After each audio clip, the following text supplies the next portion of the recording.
Hello, you're watching Monday edition of News Mongolia. Today is April 11th. For our top stories, a solo exhibition by a Mongolian artist opens in Sweden. Bars Motors promoted its cars in Sukhbaatar province. Young Mongolians gathered at Ulaanbaatar Sukhbaatar Square for a peaceful protest. For other news, stay tuned.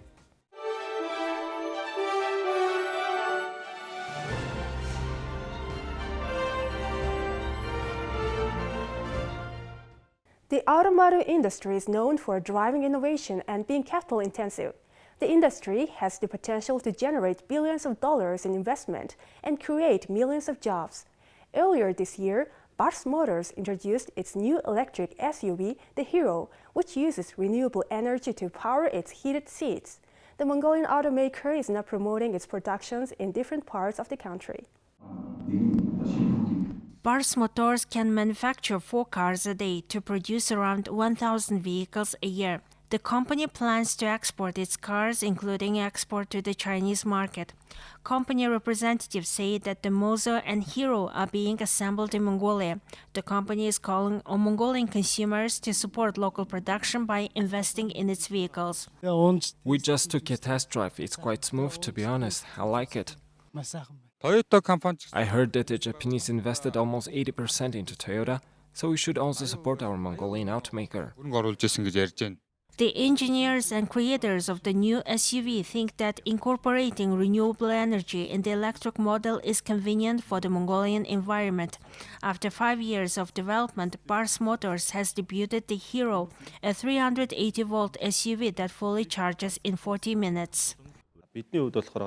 For example, we drove 1,200 kilometers to arrive here in Sukhbaatar province. If we calculated the kilowatts that we used to get here, it would cost us around 20,000 MNT, which is quite convenient. The Hero is priced at 69 million Mongolian tugreks, but with a tax rebate, the purchase price can be lowered to 59 million Mongolian tugreks. In 2020, Bars Motors introduced its fuel-efficient Mozo SUV, designed for Mongolia's extreme climate. According to the Ministry of Health on Monday, 15 cases of COVID-19 were recorded in Mongolia, out of which 8 were recorded in Ulaanbaatar and 7 in regional areas. It's been exactly 1 month since Mongolia hasn't recorded any death caused by COVID-19 complications. Now let's take a look at Mongolia's current affairs. Mongolian freelance artist Altan Sukh opened his 10th solo art exhibition at Konstantverkarna Gallery in Örebro, Sweden. The exhibition, called Relief from the Crisis, mostly features the artist's unique approach to the line drawings. Altan Sukh holds a master's degree in fine arts from Sweden's Royal Institute of Art. The artist says that the artwork expresses his inner self. His works often depict fantasy and imaginary worlds from nature and the artist's vague memories. Last week, young Mongolians gathered at Ulaanbaatar Sukhbaatar Square for peaceful protest. Young people of various ages carried placards with different messages about taxation, a lack of job opportunities, the allocation of state resources, inflation, and corruption. On April 7th, about 20 people were beaten by the police and arrested. On April 8th, more protesters turned out to oppose police brutality, marking one of the biggest peaceful protests among Mongolia's youth since the beginning of the COVID-19 pandemic. The protest coincided with the Mongolia Economic Forum, which was taking place after its cancellation for 2 years in a row due to COVID-19. On the second day of the protest, Prime Minister Erdogan spoke to the protesters and agreed to meet their demands. On April 6th, the advisor of the ambassador of Japan, Shigeru Kikuma, and the governor of Nalak district, Ulaanbaatar, attended a handover ceremony for the outcomes of the Japanese government's 2020 grant assistance for grassroots human security projects. 6 wells in Horos 1, 3, 4, 7, and 8 were repaired and rebuilt with the installation of smart technology. The buildings for the wells were built in the 1970s and had aged and deteriorated. Mold in the buildings and rust from the water tanks put the health of the 7,700 residents that access these wells at risk. The grant assistance has supplied residents with clean drinking water and improved public safety. The Japanese government has carried out the grant assistance for grassroots projects program in Mongolia since 1990, supporting 582 projects with a financial assistance limit of of $43,931,784. The Mongolia Economic Forum was held on April 7 and 8. The forum's public and private sector partnership discussion was one of the most critical sessions. The discussion was attended by private sector representatives and governmental officials. The main objectives of the Mongolian Economic Forum's open discussion on public-private partnership were to determine the need for partnerships between state and private businesses, make proposals for government policy and private sector initiatives, and discuss the PPP experiences of other countries. Participants noted that it is important to decide on the long-term sustainability and efficient implementation of major development projects included in the new revival policy. We would be grateful if the government created a favorable work environment for the private sector and supported it in its policies. At present, the business environment is not fully helpful. Startups face a lot of problems, taxes are high, and for example, I'm opening a school, but the estimated cost of construction has increased by 40% due to the recent price increases. I want the government to create a more favorable business environment for those who are trying and not to bother them.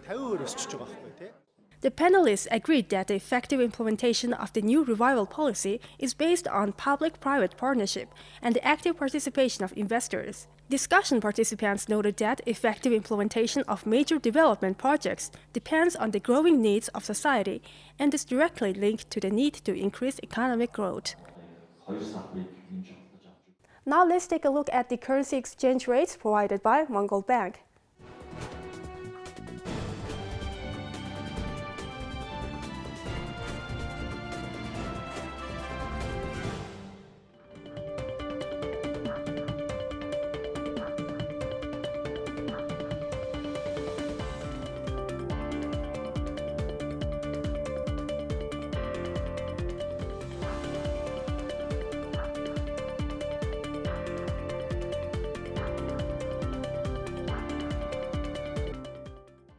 Here comes the weather forecast for the world's major cities.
This is it for today. Thank you for staying with us.